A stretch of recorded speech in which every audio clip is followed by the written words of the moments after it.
Live. Live from Los Angeles, California, and also Cleveland, Ohio. I'm going to start recording in 3, 2. Good day, Internet. Good day, Internet. Good day, Internet. Good morning, Julia.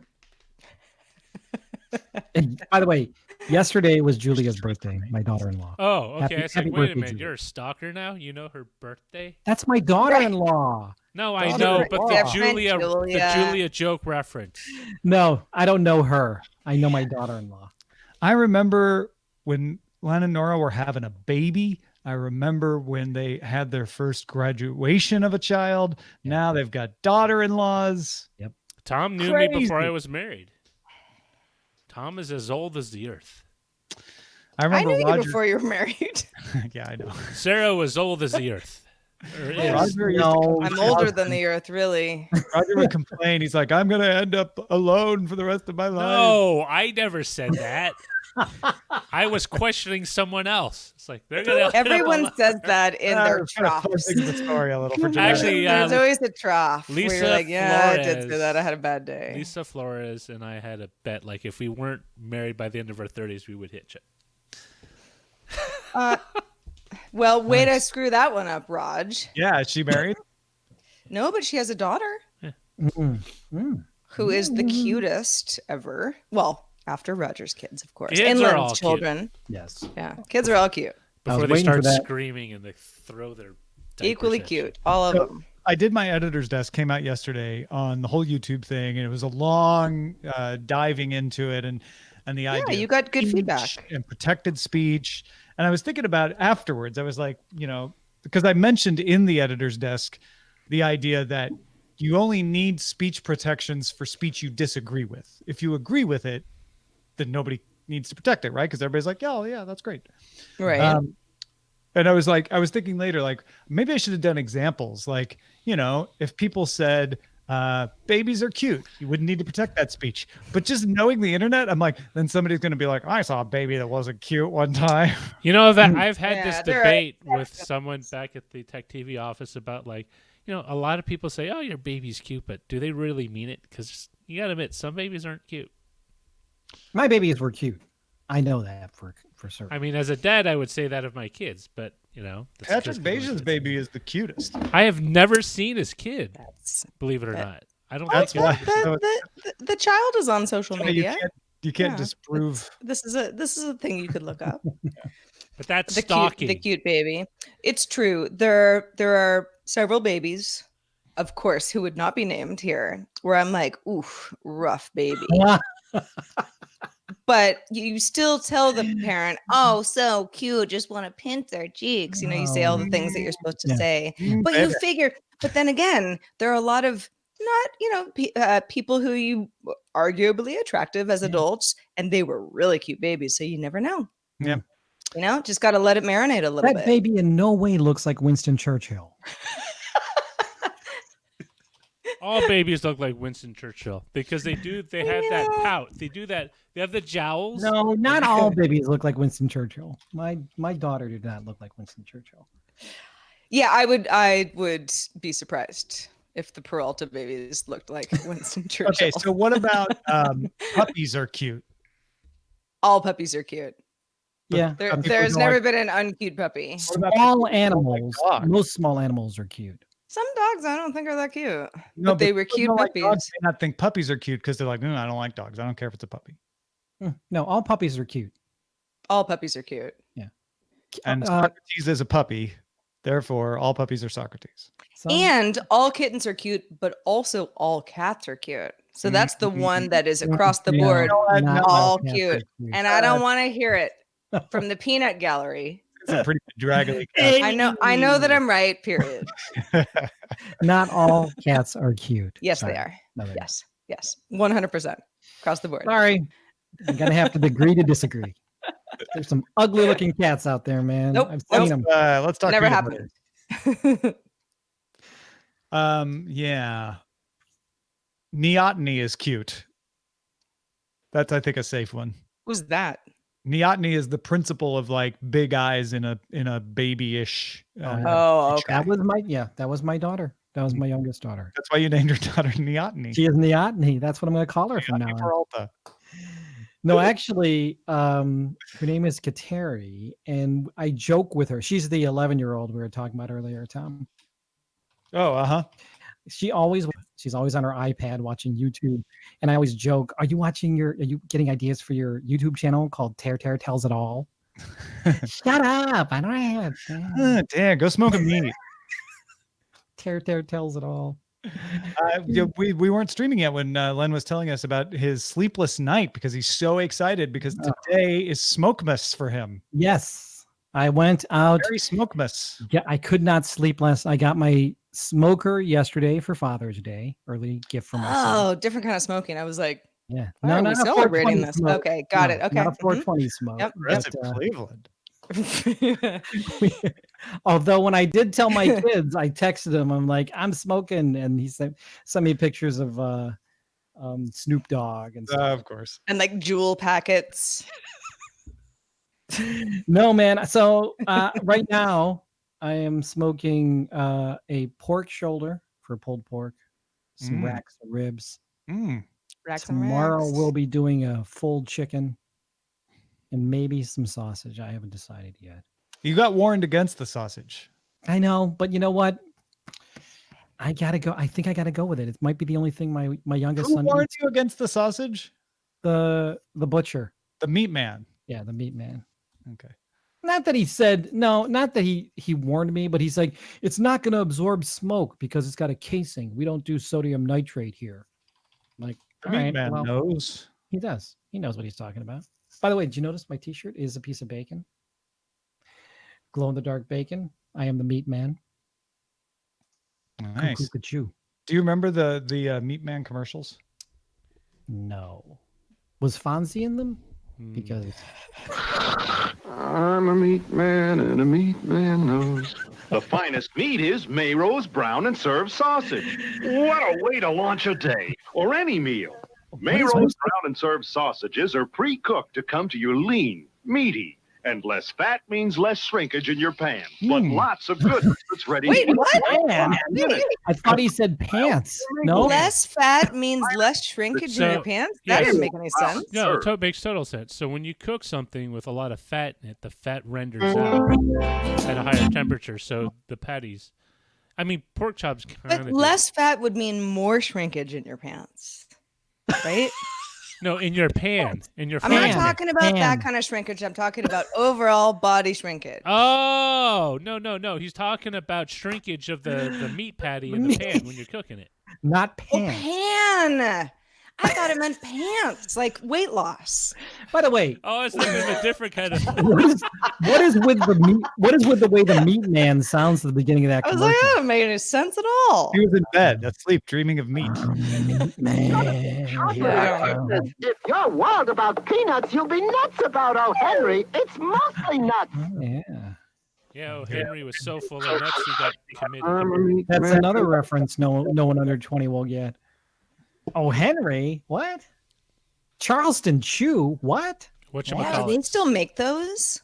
Charleston Chew, yeah. they I do. never really liked Charleston Chew, but Chocolate they bar. were a popular candy bar when I was in, I don't know, second grade or whatever. You mentioned whatchamacallits, Tom. Those are awesome.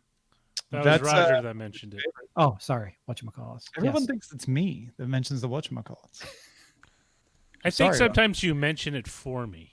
I do bring it up for you a lot. That's true. So I believe this is a debate we can have. A king of the candy bar, Twix. Yes. Yep. Left or right? Absolutely.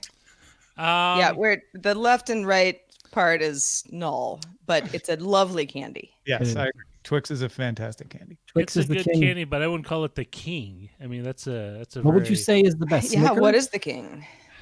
I kind of like 100 Budweiser. grand. 100 grand. Okay. 100 grand's not the king of candy It's bars. too obscure. Okay. At Halloween time, I'm afraid which afraid are to the say it, candy but- bars you go for? Well, but which is the one I go for? Or which one I think is king? Because what I think is king is the one that the majority of people would go for. Because I Which like would a be like cracker. what? Like Snickers. a It would be a Snickers? Snickers. I Snickers think is Kit so Kat. subpar, though. I hate Snickers. Kit Kats or Twix. I'm sorry. It's Twix or it's nothing. So I'm not a So big rather fan of than Snickers, replay. but I love ice cream Donut. Snickers, like this ice cream Snickers Oh yeah, bars. those are good. Those are good. What about where do you stand on Reese's, Reese's? Roger? Tom? Reese's? Yeah, Reese's. Wait, what are Reese's? Like Reese's peanut butter cups or Yeah. Or Reese's Pieces. or yeah, Reese's Reese's peanut Pieces. No, Very, peanut butter very cup. different, very different products. I used I to. used Peanut to butter love cup. Reese's peanut butter cups, but now when I get them, they taste like sand. I don't Yeah, like yeah, them. You're right. But I don't like them because I was burnt out on them in high school because I used to sell like the 4-pack I like to raise money for Justin's peanut butter for cups. extra. Justin's are like, but they're Mm. expensive because they're Yeah. made with organics and shit. But I do like Not literally, but butter. He says he tastes like sand. So I don't We know. debate What's the Just best. came out. I apologize. Paul Um, Newman probably has a peanut butter cup as well. Yeah, his are Seems pretty like good, too. something that they would. What's, Yeah. Butterfinger. Butterfinger makes a peanut butter cup. look that at has my kids at Butterfinger Halloween brittle in it. That one's when pretty they good. when they I open was up always a their peanut Halloween bud. bags. Here's what I go for: Twix, Kit Kats, Reese's, Snickers, Milky Ways. I'm a big fan of Milky Way. Oh, I hate those. Really? Yeah, Horrible. they taste like. What you're- about Baby Ruth? No one's talking about Baby Ruth. That's a Three wonderful candy Musketeers. bar. What about Three Musketeers? Baby Ruth tastes like a Three Musketeers is garbage. Nobody Oh, wants no that. way. Three Yeah, Musketeers. no, is good. it's It's that's a nougat. garbage It's bar. pure nougat. I don't like. I'm not even a fan of nougat. No, I love it. I nougat love can exit left. No, what's Take a hike. what's the English candy bar? That's Heath. milk, fruit, and nuts. Cadbury's. Yeah, I think they're Cadbury's. Let me see. Uh, Yeah, Heath Cadbury's bar- Dairy Heath bar is Milk. pretty good. Cadbury's Dairy Milk. These Those bars are my are good. fave. Good toffee bars. Whatchamacallits, always good. Mm-hmm. You know, the thing is, a lot of power bars now kind of feel like a whatchamacallit in terms of texture. Yeah. Yeah, they do. What about paydays? Paydays feel Paydays like are good if you like peanuts. yeah. If you have Paydays are peanut Yeah. allergies, I would not. Did you hear I wouldn't from recommend it. Chris, Roger? Am I what? Have you heard from Chris? No, I have not. Yeah, since we're kind of getting to down to the I just end. sent to. Let me. He might be checking. He might be barbecuing. Getting that perk shoulder ready for the show. Zoe Briggs Bacon wants to know if I tried the Marmite crisps she brought over to the Frog Pants meetup in Las Vegas. Yes, I did, and they were delicious. Tim Tams. What about those? Tim Tams are good, but they're cookies. Tim Tams are great. Well, cookies, I think. A Canadian delight. What's the difference between a Twix and a Tim Tam, really?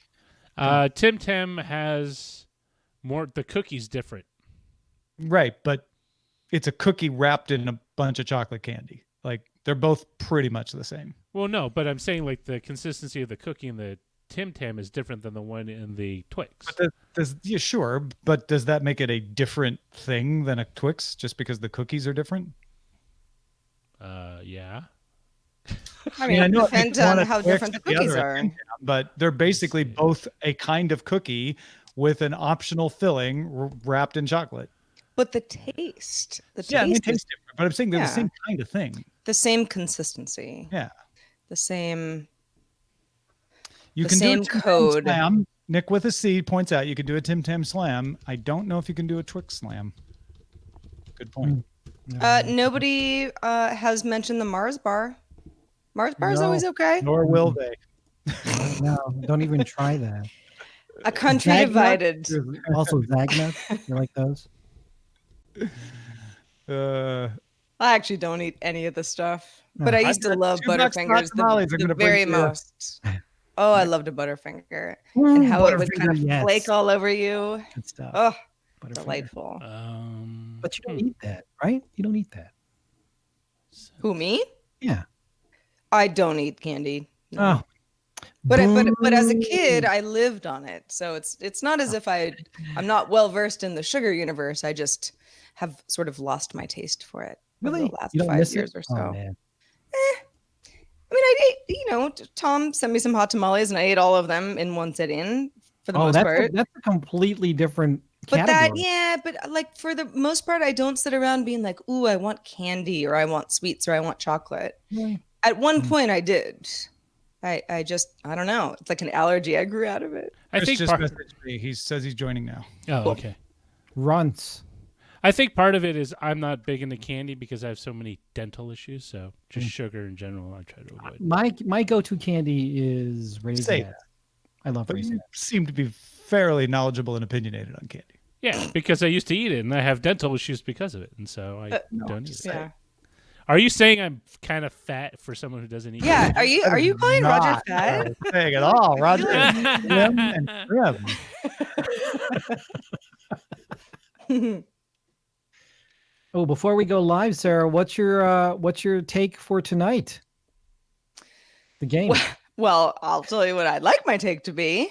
Warriors all the way, but I don't I know. don't know. They got to win tonight if they're going to win. Hey, Chris. What it do, my people? How you been, Chris, brother? Ashley. Hello, my dear. How are you doing as well? Very well, thank you. Looking good Yeah. in yellow. Well, thank you. I try to get this little Looking mustard good in going yellow. and seeing what Yeah. it Yeah.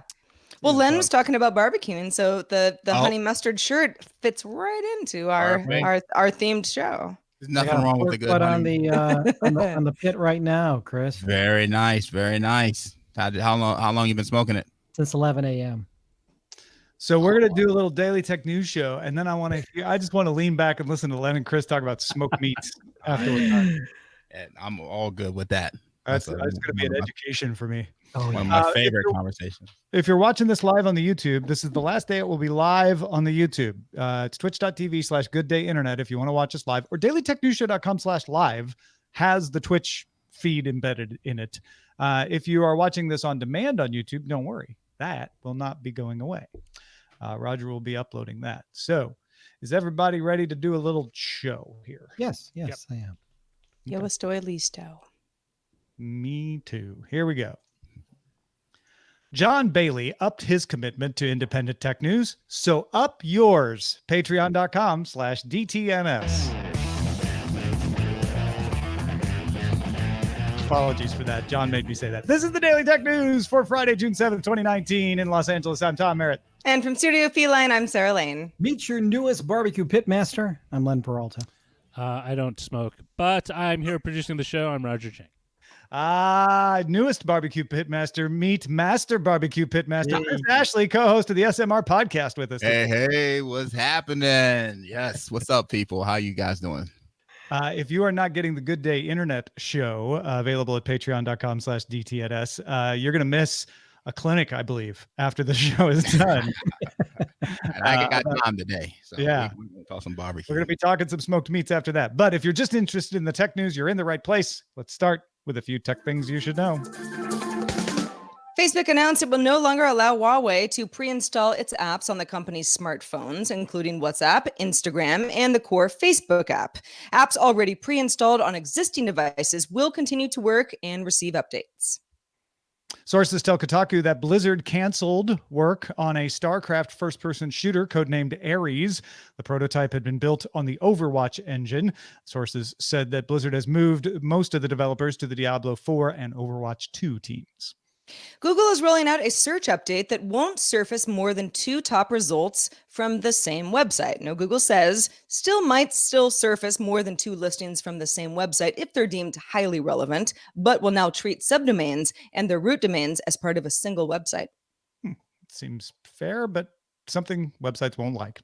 All right, let's talk a little more about Google executive. Sources tell the Financial Times that Google executives have asked the United States for a permanent exemption to the export ban on Huawei. Google right now has a temporary license to deliver Android security updates to Huawei rather than making Huawei wait for them to show up on the Android open source project. They could do that, but it would be delayed significantly, and it would open the operating system to attacks on vulnerabilities. Now, that license that Google has to deliver those updates promptly right now is not permanent. When it goes away, Google says a ban would reduce the security of Huawei phones, possibly forcing it to create a modified fork that would be less secure and therefore make the internet less secure. Google's saying you need to give us a permanent license to give them security updates for our own good. Because if you have millions of Huawei phones out there, which there are, and suddenly they're all vulnerable to security flaws, which they might be, that is a vector for people to launch attacks on everybody who doesn't have Huawei phones. Yeah, you know what? Those guys made a pretty good argument because I wasn't at 100% sure how that was going to be a security risk if you weren't allowed to use them here. But they did make one good argument, at least they pointed it out in the article, that if you have secure documents that end up on one of these devices and then that device gets hacked, well, then there goes your secure document. So that I can buy, but I'm still trying to figure out this whole thing. Is unfortunately the state that our politics are in, you just don't know. Is this, a genuine thing that they're concerned with, or is this some kind of power move that they're trying to do? I have no idea. Yeah, I mean, honestly, it is mostly a political move. There may be validity to the security concerns, but that is generally not believed to be the reasoning behind a lot of this pressure to be put on, especially because ZTE, which could have the exact same issues as Huawei, has basically been given the ability to continue to do business with the US because they agreed to some oversight and things like that. So that's what the United States wants to happen. That said, even beyond just the document stuff, if you could install a botnet on a few million Huawei phones and start launching out attacks onto the internet, suddenly there's more chances of the rest of us running into malware, running into phishing schemes because they have that increased surface area too. It's just, it's like a generalized immunity thing, right? Yep. Well, if I'm the US government and Google is saying to me, listen, you don't want us to have to wait for updates to come through the Android open source project, or Huawei rather, what kind of time are we talking about? Are we talking about a week? Talking about a year? Talking about somewhere in between? It depends on where you look. I've heard people say that it can be around a month. That seems to be significant. the general figure thrown out there. And a month, is a long time if it's a known especially if it's a 0-day vulnerability. That gives the attackers a lot of time to take advantage of it. Walmart will ask some shoppers to let their delivery people in the house, literally. Starting in autumn, customers in Kansas City, Missouri, Pittsburgh, Pennsylvania, and Vero Beach, Florida will shop with Walmart's in-home service and can have their groceries delivered right to the fridge in their kitchen, supposing that the fridge is in the kitchen, when they're not at home. An unspecified smart entry technology will let the delivery personnel in and let the customers view the delivery in real time if they're not at home. Photos accompanying the announcement showed Walmart delivery people wearing cameras as well. Could you imagine the horror? I thought the same thing. I was like, absolutely not. No one's going in my fridge. It's like going through my underwear drawer or something. Stay out of my fridge. I think Walmart is working on that too, to deliver underwear right into your underwear. I mean, we clowned this idea when it was with Amazon, and that was just dropping your packages in your door. Now you're in my refrigerator. Can you imagine? I'm looking on the camera and watching some cat eating my ribs. No. Well, that's the point. They're wearing those body cams like the cops have, so you could tell, like, oh, that person ate my ribs. I've got it on video. They're not going to be able to resist, Tom. They smell so good, especially your ribs. But assuming that their Walmart is going through all the steps necessary to make it as uncreepy as possible to have perishable foods put inside your fridge, which is in theory a nice idea, right? If you really trusted somebody to do that, that would be great if you weren't around. But there's a difference between, I mean, I wasn't even real keen on the idea of anyone opening my door and putting a package right inside. I've got like pets and stuff. Like I don't want people doing that. But to go all the way into my kitchen and start, rearranging things and seeing that I have hummus that should have been thrown out about a week ago, and and the like is it's like another level of just kind of privacy weirdness. Walmart. Okay, the thing that really bothers me the most is the fact that it's an unspecified technology. Until they tell me who's making this door lock and how it works, I'm gonna have big problems with this. But they say they will train the delivery person on how to organize the most efficient refrigerator, which does make me start going, man, that'd be nice if it was somebody who really was better at this than me. And I came and I was like, oh man, my fridge is so better organized now. I thought that was a great point when they talked about they were going to do all this training, how to organize, I guess courtesy, but I didn't see anything about hygiene. And so, you come in my door, picking your nose and then packing out my groceries. Some white gloves on. Yeah, there's a little bit of that. Right. The smart fridge sounds better and better. So you don't know. That's a good point. All right. NASA announced it will. Oh, you know what? Before we move on, actually, if there's someone out there's like, no, I absolutely want this. I totally trust them. I would do this in a heartbeat. I tried it in 2017 when Amazon did that short version of it. Whatever. Feedback at dailytechnewsshow.com. We want to hear the other side on this. Please include where you live and what you eat. NASA announced it will open more of its part of the International Space Station to commercial opportunities. Something so the Russian side has already done. They've done some space tourism. Up until now, NASA has put a hard line saying you can't do anything for profit on our side. That's going to change. This new interim directive will let private companies buy time and space on the ISS for producing, marketing, or testing products. They could shoot a commercial. They could shoot some movie scenes. They can use resources on the ISS for commercial purposes and even rent a little bit of the astronauts' time and expertise, though significantly not their likenesses. So they can't put them in the movie. Companies can send their own astronauts starting as early as 2020. NASA also called for private space companies to propose ideas for new habitats or modules that could be attached to the ISS. Now, there's a limit. NASA is only going to allocate 5% of its resources to commercial activities. 95% will still be under the old rules. Up to 175 kilograms of commercial cargo can be sent per year, and NASA crew will only be allowed to dedicate up to 90 hours to commercial activities a year. Bigelow Aerospace says it's already booked, though, 4 private flights on a SpaceX Crew Dragon spacecraft whenever they're allowed to get going. So when I read this article, I was like, you know what? This is pretty cool because we've definitely seen a bit of a de-emphasis on NASA, defunding of NASA. And, they've been responsible for plenty of inventions that we use in our everyday lives. And so I was like, you know what? If they find this as a new source of revenue, all good. But then the one little part in this article got me kind of, got my Bama meter turned up. Mm-hmm. And that's where they mentioned the ultimate selling off or, the privatization of parts of this program. Mm-hmm. That then I was like, okay, is this going to be another situation where we're socializing the laws and privatizing the gains where, we take everything was paid for by taxpayer dollars. And then now private companies get to make millions and millions and millions of dollars and provide no breaks to taxpayers and, and so on and so forth, because it looks like there's still that, even though they postponed the mandate for 2025, it looks like that it's still an ultimate goal. So that's what got me a little step back from this. You're worried about the TD Ameritrade habitat module? Yeah, essentially.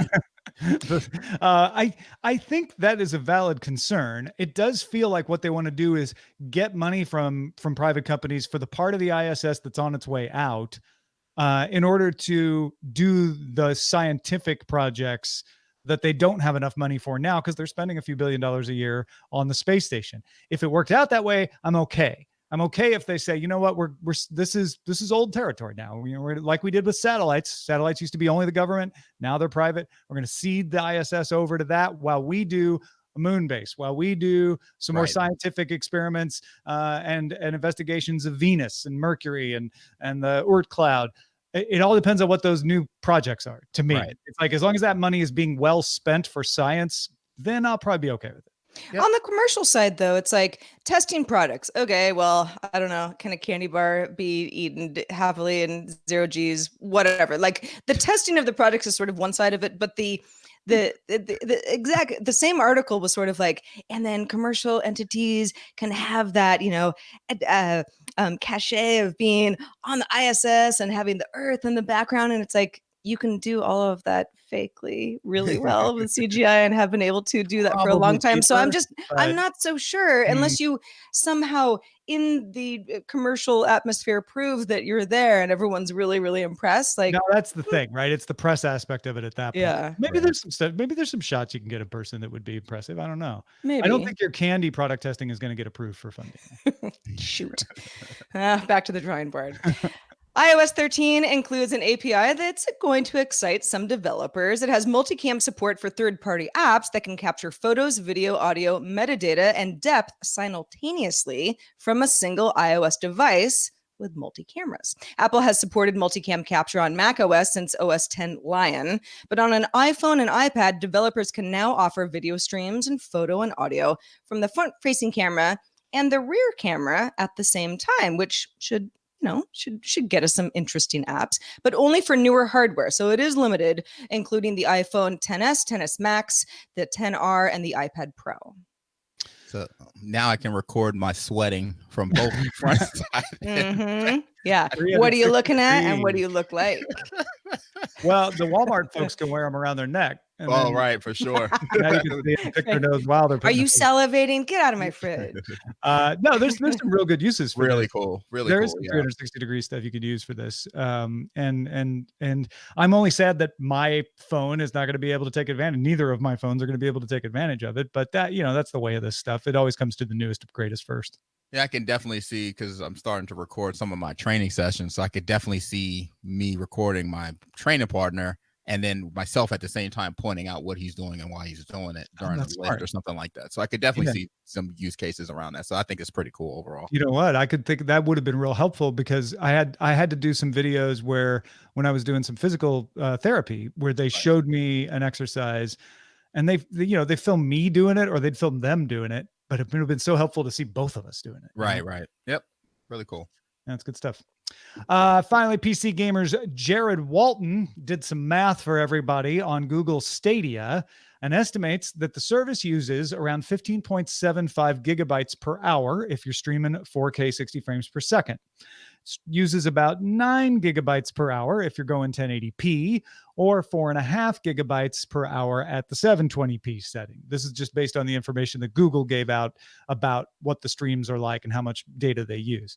If you don't have a data cap, then you probably don't care. But many of you do. And some people are on extremely small caps. If you're on an extremely small cap, this service isn't going to work for you at all, although that's probably the minority. But let's say you're on a common US plan of a 1 terabyte cap. That's one that Comcast does in a few locations.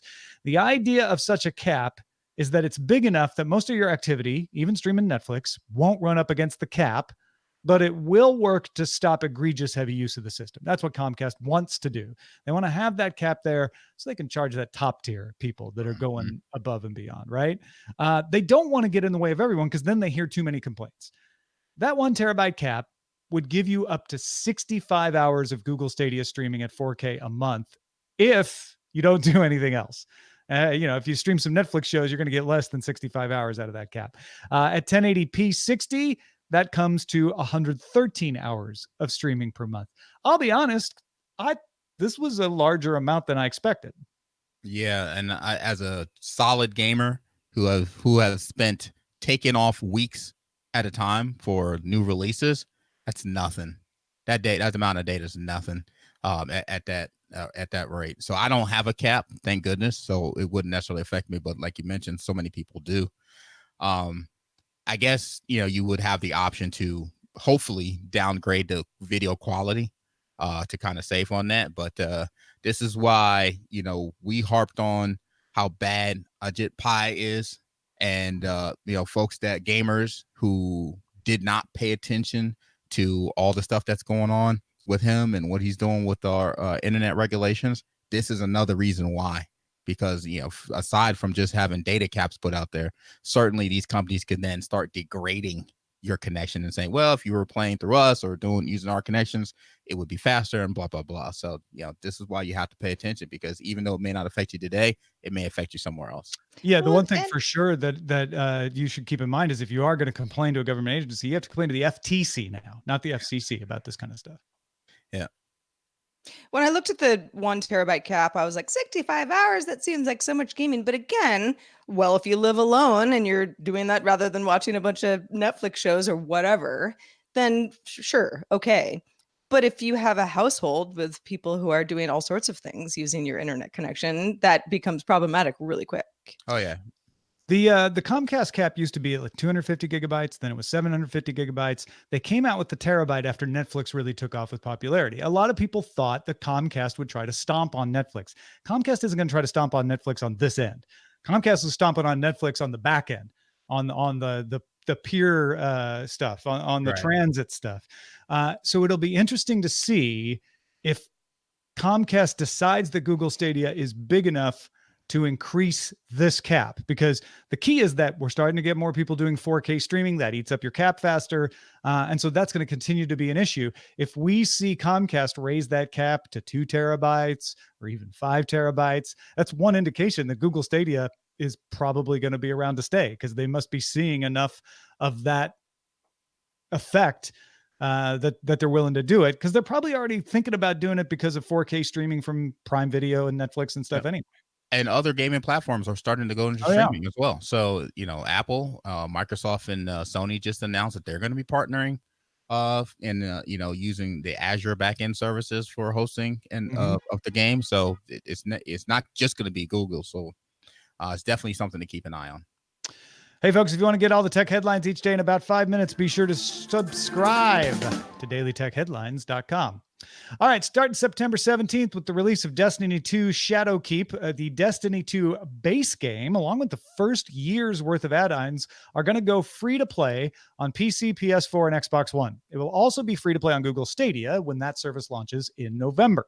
The free-to-play version of Destiny 2 is going to be called Destiny 2 New Light, and players who want to play in the Forsaken expansion and the annual pass will have to pay $40 for the bundle. Also, you got to pay for Destiny 2 Shadowkeep. That's $35. But if you do that, you now won't need any of the past Destiny 2 content to play it. So they're really shaking things up there. And maybe, I don't know, Chris, you tell me, is this more exciting than all of that? Destiny 2 is going to support cross saves on all platforms, beginning with Shadowkeep. Bam.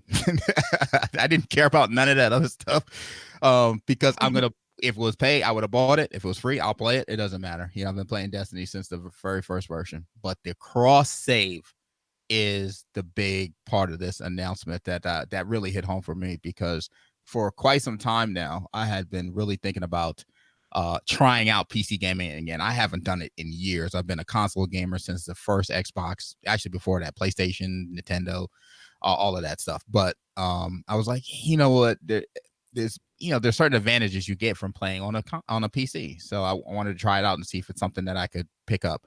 Not to mention, with the announcement of Microsoft and Sony combining forces, Google Stadia, Apple's gaming platform, it really seems to me that game streaming is really about to go to the next level, which makes sense. So with at Microsoft having the Azure backend services. So the one thing that's like, okay, I can go buy a PC, I can set this thing up, and I can try to play it and see if I can get used to it over a couple of months. But man, the grind you would have to put in to replicate what my character on console has. I mean, we're talking about over a year of gaming to gather all the stuff and the levels and all of that stuff that I have. And I'm going to start from nothing. No way. So that's just like a huge barrier. It's like, and I tried to sell it to myself as, well, if you start from scratch, you can really use it as an opportunity to learn how to use the mouse. But that, my brain was like, nah, we can't do that. That's a lot of work, And these Destiny especially is built around teams, a lot of team gameplay. So the fact that I can just pick up, a PC, install this in September 17th, and then have all the stuff that I already have and just pick up from there. Really cool, and other games are announcing the same thing as well. So that I really like. Not the holy grail, but a good piece. Now, for people who may not be familiar with the concept of cross saves, what exactly does that mean? Right. So essentially, like I was just mentioning, is that if I take my character today on my Xbox, and then I would be able to take all the content, all the completions of missions that I have, all the weapons that I got, and Destiny is a loot shooter as well as a MMO. So it's MMO meaning that it's a game where you meet other people and you play with other people, but it's also a loot shooter where you do these activities to gain this loot. And of course, the loot that drops has different rarity levels, and of course the hardest stuff to drop.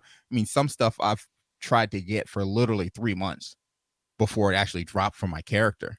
So being able to then save on my Xbox, go to my PC, log in, and all the stuff that I've worked so hard for to get is available on my PC. All the finishes that I have, Some of these missions take 3 weeks at a time.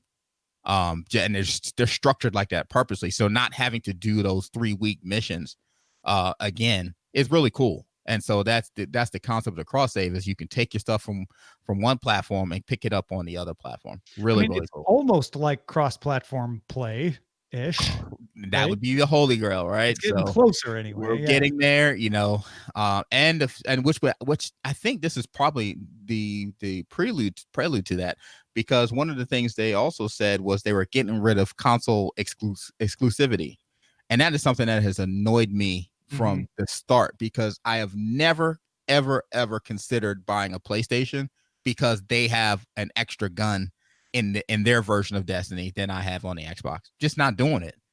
So it just never appealed to me. It never worked for me. I'm sure maybe other people have been like, you know what, I really want that extra gun or that different. You're worried that gun was gonna get nerfed anyway, right? Yeah. Of course it would. So yeah, it just never did anything like that. So so the fact that they're eliminating that, and just all the places you play are gonna get the same stuff at the same time, really cool. So now there's really no need not to enable the ability to play, Xbox people play against PlayStation people. Do you think this will end up becoming a more common thing? Does it feel that way to you? It does feel that way. Because who is it? Call of Duty announced that they'll have it as well. And I think these console Microsoft and Sony need to make sure they stay ahead of whatever Google Stadia and Apple intend to bring to the gaming table. So something like this, and Microsoft has been trying to get stuff like this for quite some time. They even have some cross saving and abilities already between the Windows 10 and the Xbox. So it just makes perfect sense. I will hear more about that next week at E3, I'm sure. Although we have so many gaming announcements this week, it almost feels like E3 already started. I know, right? Well, thanks to everybody who participates in our subreddit, gaming news, and otherwise. You can submit stories and vote on others at dailytechnewsshow.reddit.com. We're also on Facebook. We've got a great group, facebook.com/groups/dailytechnewsshow. Sarah, read me an email. Oh, Tom, I'm glad you asked, because I have one at the ready, and it's from Charles, who said, Scott Johnson on our Wednesday show mentioned how its smart speaker conversation mode could be good because you currently have to do every individual interaction with separate commands. His example was wanting to turn on multiple lights with a single command. Actually, Charles says you can. I have several smart plugs used with lamps and discovered if I use 2 complete sentences connected with "and," it works. One, my lamps, smart plugs, is named Hall, and one is named Entry. So if I say, Amazon Assistant, turn on the Hall and Entry lamps, it will tell me it doesn't know a device named Hall and Entry. However, if I say, Amazon device, turn on the Hall lamp and turn on the Entry lamp, it works. Ah, it's clever. So you can do a conjunction, but you have to start a whole sentence over again. Yeah, we were talking a little bit before the show of some of the, the learning curve that we've had. Certainly, I've had in my home where, I've got some smart bulbs, and I'm learning to tell my assistant what to do with them, and I do have to say sentences in a way that I feel is less intuitive. But once I'm like, okay, that's what she needs me to say. Now I know, I got it. So I am now talking more like a robot and less like a human, which I don't think is really the ultimate goal. But again, that's, it's kind of, it's part of the learning process for all of us. Yeah. I wonder if that'll have an effect on English language. We all start talking more like robots. Yeah. I know that what Amazon announced is they want to make that go away. They want to make things more conversational. But yeah, my pet peeve is, I have an app called Our Groceries. And if I say, tell Our Groceries to add chocolate chips to shopping list, that makes perfect sense. But if I want to find out if I already put something on, I have to say, tell Our Groceries is chocolate chips on the shopping list. I even had to stop and think about it right now. I can't say ask, because if I say ask, it's like, nah, I don't know what you're talking about. Yeah. What's Ask Our Groceries? That's not an app. Yeah. Yeah. I'm sorry, I can't help you with that. The modern world, not seamless, it turns out. I love home automation. I'm a big fan. So anything they do to me too. And I'm willing to weather some of the bumps in the road. Right. as we get closer to utopia. But for now, I agree with Charles that there's some evolution to be had. Yeah, still progress to be made. Mhm. You know who's been making progress on an art piece during this show is Len Peralta. Len, what have you been drawing for us today? You know, Chris is really excited about cross saves, which is really cool. I'm kind of the other way, which is just free to play tentpole games, which is actually really, really cool. And I, for this image, you know, I went with low hanging fruit. The Destiny character saying, finally free to play tentpole games. That's what I call Destiny.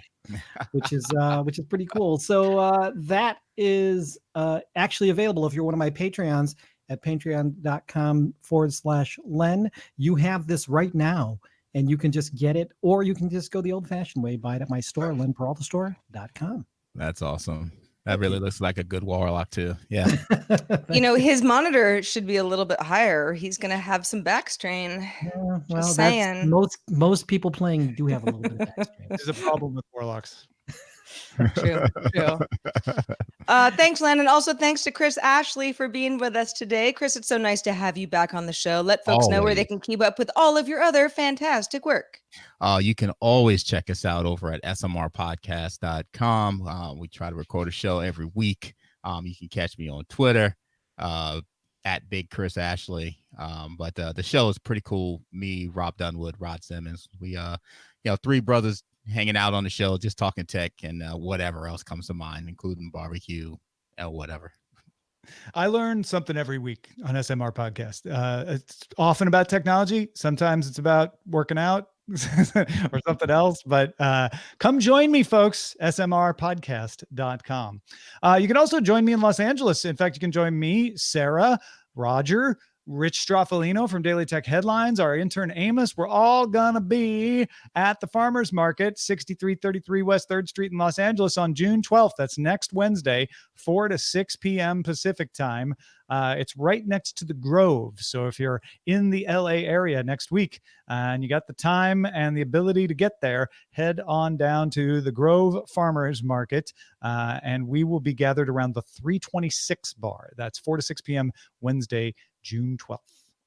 Our email address is feedback@dailytechnewsshow.com. If you got something on your mind, well, unload it on us. We're also live Monday through Friday at 4:30 p.m. Eastern at 2030 UTC. And you can find out more at dailytechnewsshow.com/live. Back Monday. Talk to you then. This show is part of the Frog Pants Network. Get more at frogpants.com. Diamond Club hopes you have enjoyed this program. We successfully broke Twitch. Oh. The stream's still going out, but apparently the Twitch chat room went belly up about halfway through the show. Has nothing to do with us, to be honest. Except that this is our first week on Twitch and Twitch broke. What made you decide to go with Twitch? That's a good question. We I've been using Hangouts on Air, and Hangouts on Air has slowly been losing features and getting buggier. And in the new YouTube Studio, it doesn't even exist. You have to make sure you go back to the classic to even find it. Right. So we just were like, this isn't going to keep going for very much longer. And when we decided, well, we could go to not using Hangouts on Air, comparing the YouTube live streaming versus the Twitch live streaming, Twitch just has so much more for the live stream. So we'll continue to provide the video on the YouTube channel at DTNS, but we'll just be doing the live stuff over on Twitch. Yeah, I miss being able to just edit a video on YouTube. It's like, oh my god! And then that was a rough little transition they did there, and it's still rough. Yeah. No, I know. I was in there Monday because we've been simulcasting just for the week, and I went in looking for Hangouts on Air. I couldn't find it, and I realized, oh right, I'm in the new. I have to go make myself go back to the classic to be able to find it. So yeah. But then Twitch went belly up on Friday. So great. It's all the same. So nothing ever really works. That's the thing about technology. Right. Everybody's putting their stuff in the cloud, and these cloud services keep going down. Like, all right, so we have two showbots to look at today because of the chat room going down halfway through. From the Twitch chat room when it was working, we have Walmart moved my cheese. Roger doesn't smoke. The ISS is open for business. Rent an astronaut. Let's see. Huawei users tell Facebook, thank you. All right. And then over there on the IRC chatbot, we have that's what I call destiny. I like that. I like that in the Walmart move my Yeah. cheese. I would Walmart Move My Cheese is my favorite. I would like to stay with what I initially gave it. Oh yeah, what is it called right now? Destiny's Child. Oh, I'm good with Yes. that too. I think you have a winner. I'm good with that one too. can't unbeatable. Now for Good Day Internet, we have End of an Era, the Hangouts era, The Last Hangout. Also, over on the other one, That's we just have going to confuse people and make them think that Yeah. the show's over or something. Shrinkage in your what now? Oh, right. Yeah. Ooh, Rough Baby. Smoked Pants. That's great. I didn't say your baby is ugly. That was before you got here, Chris. I didn't say Yeah. the baby was ugly. I mean, we did say we just didn't call out any specific baby. We alluded to some ugly babies. Yeah. I smoked pants. I mean, it's always funny to say pants, right? 100%. Smoked pants. Wait, Smoked so pants. smoked pants or ugly babies? Wait, what do we do? I'll let you choose, Roger, whichever one you like. the How best. about both? That's a great.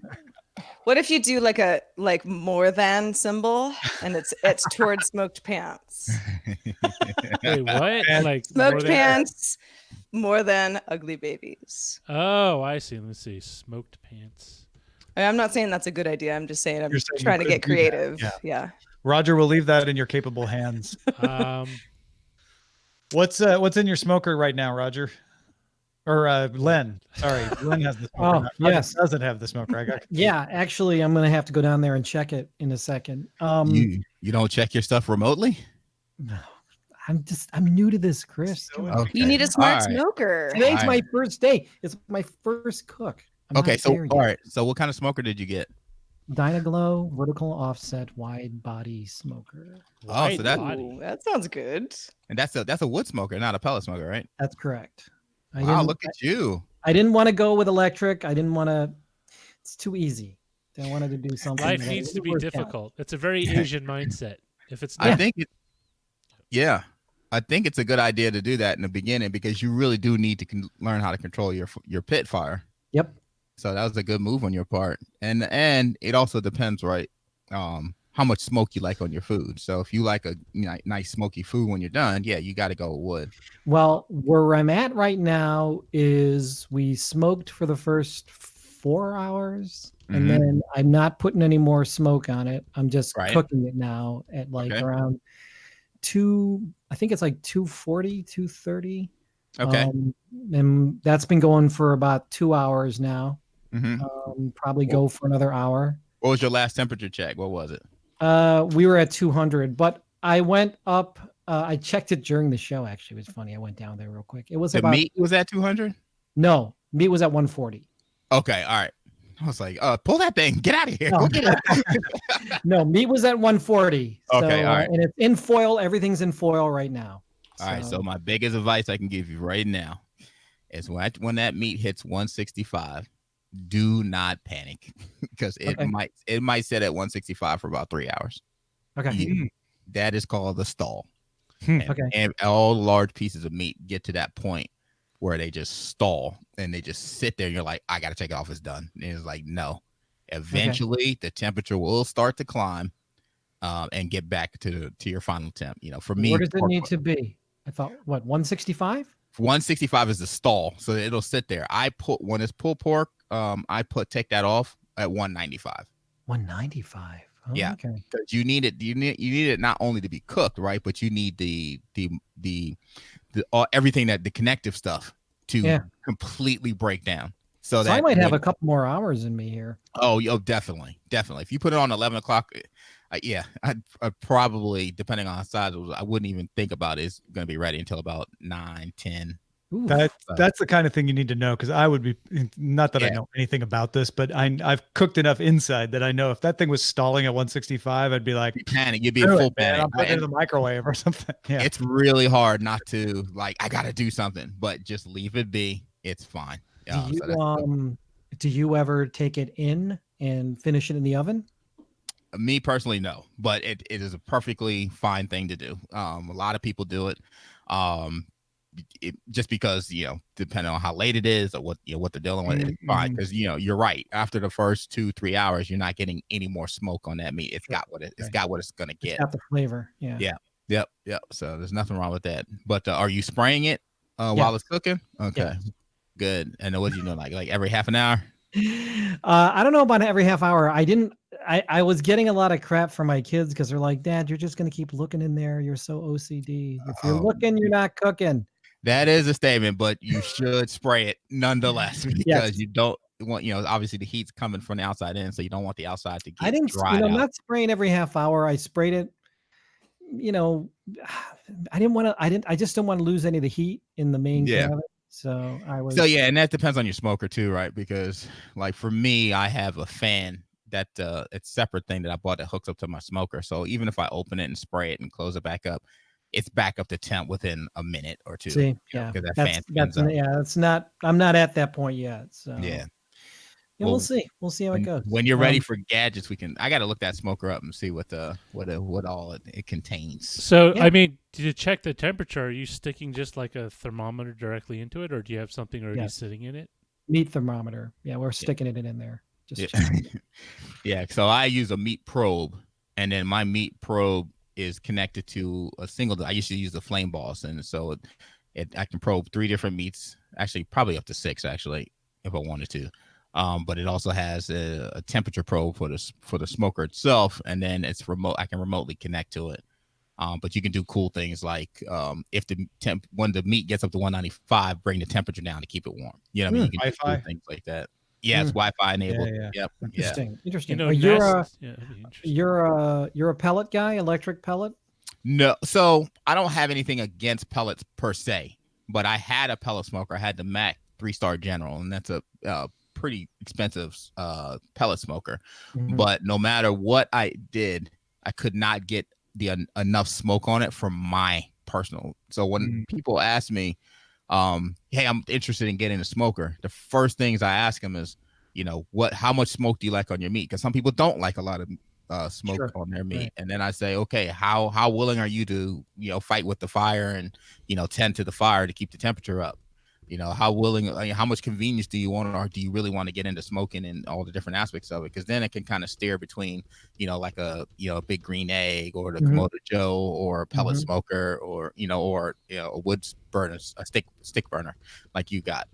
So for me, I had it and I got rid of it because it wasn't doing what I wanted it to do. Yeah. Plus, that's kind of a cheat because it's all it's like. It's like putting in the pellets when you need it. It's sort of like you fill the pellet. Listen, there's a convenience to it too. But when you think about it, after a while, you're gonna be like, I'd rather concentrate on my food than the fire. I've done the fire thing, right? So do I really want to continue fighting fires and trying to keep the temperature up, or get to just when I rather just create great food? So I understand. I don't knock anybody that goes that route. It is definitely convenient to dump a bag of pellets into a hopper and walk away from it. And, it gets up to temperature so fast and you never have to fight it. But for me, it just doesn't do what I needed to do. So I had to get rid of it. And, with the egg, I love my egg. It was my second smoker that I ever had. Smoked great food on there, kept moisture in the meat 100%. But if you ever did a really long smoke or you had to smoke multiple things, one, you're limited on space. And I don't like to stacking food up towards the top doesn't always work out because obviously it's going to be hotter towards the top. Two, if you ever have to add more charcoal, it's a pain. You got to take everything out, put the charcoal in and put everything back. Yeah. So those things are a bit painful. But again, if you are only smoking small amounts of meat, then it's fine. It's a great smoker, the Komodo Joe and the big green egg. So what's the pellets in the eggs? So the egg uses actual charcoal and wood. Yeah. The pellets, they're just like they're electric. You plug them in. Yeah. The pellet smokers are electric. You plug them in, and then you dump. It has like a little hopper on the side. You dump all the pellets into that hopper, and then the auger spins, pushes the pellets into like a little can, if you will, inside the smoker, and then there's the heat heat source just fires that up, and then there's a fan that blows. So more heat, more fan speed, more heat, more, So more the pellets provide the smoke then. I guess. Correct. Okay. But You'll the problem, usually find those in like commercial barbecue joints because it's No. just easier. Yeah. no, the You don't commercial. think so? No, I don't think so. I think most commercial barbecue places are going to use full-on fire pits. They're going to probably keep those fire pits running, 24 hours a day. Depends on the restaurant. On the location, sure. Yeah. But because those guys that they can just load up the firebox, right? And they don't really have to mess with the other side. They just got a big firebox. They put all the food in there. They know the hot spots throughout that entire apparatus, and then they could just move meats around, put meats in certain positions, and then open up the vents to control the temperature. So I can't imagine a restaurant using a pellet smoker. At least I don't know. I'm sure they exist. I don't go that far, but for the most part, I think they would probably just use a full on. They're not uranium pellets then. No.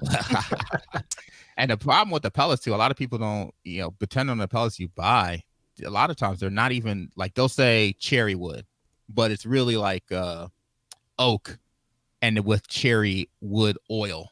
Hey, So Chris, where are you, by the way? You're in Ohio, right? No, I'm in Maryland, so a little bit further. Rob's in Ohio. Okay. All right. Yeah, in case I make some barbecue, you want to stop by? Yeah, we gotta hang out, dude. Anytime. Share your secrets with me, master. Seriously, we gotta hang out, man. If you're ever coming through Cleveland, dude. Oh yeah, I'm sure I'll be back out because we have an office out there for work. So yeah, let me know. Sure I'll be out there sooner or later for sure. How long does it take for you to kind of pick up enough skill, like to say like you can do it right, like you can smoke meat, and kind of have it be second nature, where you're not like stopping every second, making sure you got every bit down? Yeah, so that's a great question, and I think it's on different levels, right? So, and like for example, I think a pork butt is a great start because it's quite a bit forgiving, because you're gonna smoke it, you're gonna pull it, and you probably add some barbecue sauce to it, and so it's not too hard to start with that. Chicken is a good start, although I would do dark meat if I'm starting out. That you can get pretty quickly. It only takes about 2 hours to smoke. But when you start talking Doing about that tomorrow, it's a good move. But because you got to learn your smoker, how it cooks and where it's hottest. But when you talk about smoking like a brisket, I mean, there is a very fine line between destroying that piece of meat or coming out with a great product. So I would say that it probably took me a good year before I was very confident in smoking brisket for other people. But pork shoulder, like whatever. Yeah, that seems like the easiest one. The other thing, do you smoke a lot of fish? I do smoke salmon, and I do it. I love smoking salmon. It takes about an hour, but it comes out really, really good. So salmon is a lot of prep though on those, right? Not really. It just depends on what you like. For me, I like to kind of more do it along the lines of just a seasoning. So I'll just put my favorite barbecue seasoning on top of it, and I just throw it in the smoker. I don't do a lot to it at all because I want the salmon taste. I want the whatever extra flavors that goes along with smoking it, and that's it for me. But it just depends. That's the one thing that's so awesome about this whole thing is because everybody claims to have the perfect way to do something, but for me, I just tell people do what you feel is the best for your taste buds, and then you just get other people to come to you. Because even now, I've been smoking briskets for 3 years now, and I'm pretty good at it, but I still have not settled on all the techniques that for example, you can do what they call hot and fast, where you actually smoke the brisket around 300 degrees. I started out smoking them at 225. And what happens is when you smoke a big piece of meat like that brisket that's at that hot temperature, it actually contracts on itself a little bit. And then, the theory is becomes a bit more juicy, not cooking as long, but you also create a better bark because you got more heat hitting it from the outside. The other thing that's still up for debate is fat side up or fat side down, because that fat cap that sits on top of the meat, some people want it up, some people want it down. They're like, well, if you put it down, that protects the meat. Well, you've got a good smoker and the airflow's fine. What are you protecting? Air's going all the way around the meat. So, but you want that fat to render down, though. Well, if you talk to Myron Mixon, the winningest man in barbecue, he was like, if you think that fat is going to go into the meat, you've lost your mind. The fat in the meat is going to cook, and but the rest of the fat is pretty much going to run off. So that's his thing, right? But I've done both. I prefer fat side up. The other thing, paper wrap, butcher paper wrap, or full wrap. And so I actually prefer paper wrap because I do think it gives you a better bark. But I don't mind wrap it in foil. And my new thing is I've been panning it. So I'll put it in a pan and then wrap the whole pan in foil. And that I think comes out pretty good as well. But it's crazy, those 3 things alone. But you're talking about a 14-hour smoke. Yeah. That's your brisket, 14 hours? Roughly, yeah. Generally, I'll put it on about 11 o'clock at night. It usually can take it off about 11 o'clock the next day. Got to let it rest for 2 hours, and make sure you let that pork butt rest for about 2 hours. But yeah, I can let it rest for a couple hours, and then it's piping hot because I got an awesome Caterade, which is like a cooler with shelves in it. So I can just slide the whole pan in there, shut that thing tight. It has latches on the side, got a gasket around it, so that thing is airtight. So when you open it, steam starts flying out of there because it's so hot. And that brisket really feels like it just came off the smoker. But that resting period is essential. And I can always look when somebody sends me a picture of their brisket and it looks a little gray. And the first thing I ask them is like, how long did you let it rest? Because the meat tends to gray up when you cut it too soon. Yeah. We do that with turkeys. We do that with steak, just in general. Let it rest. Let them rest. And that's advice for anybody who's cooking a big piece of meat. Let it rest. What are your other favorite ways of cooking besides smoking? Like if you were gonna put dinner together. So I depending, like we go on vacation every year, and last year I'm pretty good at doing pastas and stuff like that. So what we did is we did pastas to order. So we said you could have a Cajun pasta, you could have a marinara based pasta. The Cajun pasta was Alfredo based. So we could just say, we did peppers, onions, mushrooms, peppers, onions, and then if you want a shrimp, we could do a Cajun shrimp, and then we grilled the chickens with Cajun seasoning, and then so every order was made on the fly. So you wanted that, we'd saute the peppers, the onions. Wait, this is your vacation, or is this like your side? Yeah, I was on vacation. Yeah, but this is for the family. Yeah, it was for the family. Oh, I thought it was like you had like a side hustle of like running a restaurant. No, I used to work at restaurants, so this is how I learned these skills. So I'm really good at sautéing pastas and making those on the spot. And I'm pretty good at breakfast in that same manner as well. Omelets to order and stuff like that. So I'm pretty good on the stove, but for the most part. Talk about food on Good Day Internet, but you have elevated it like 20 times. I am actually going to go down and I'm going to go check the smoker, but it was great talking to you, Chris. Hey man, anytime, send me a message. You got a question or you want thinking about a piece of equipment or something, man, hit me up anytime. This is like perfect timing that you're on the show and where I'm doing this. So there you go. Yeah, just hit me up, man. I've helped a lot of people go through some of the toils that I've gone through trying to figure out how to get this game right. All right. Well, thanks, Glenn. Thank you, Chris. Yes. Thank you guys for having me. Always. Everybody watching, listening, and everyone, please have a good day. Good day, Internet. Have a good day. Bye-bye.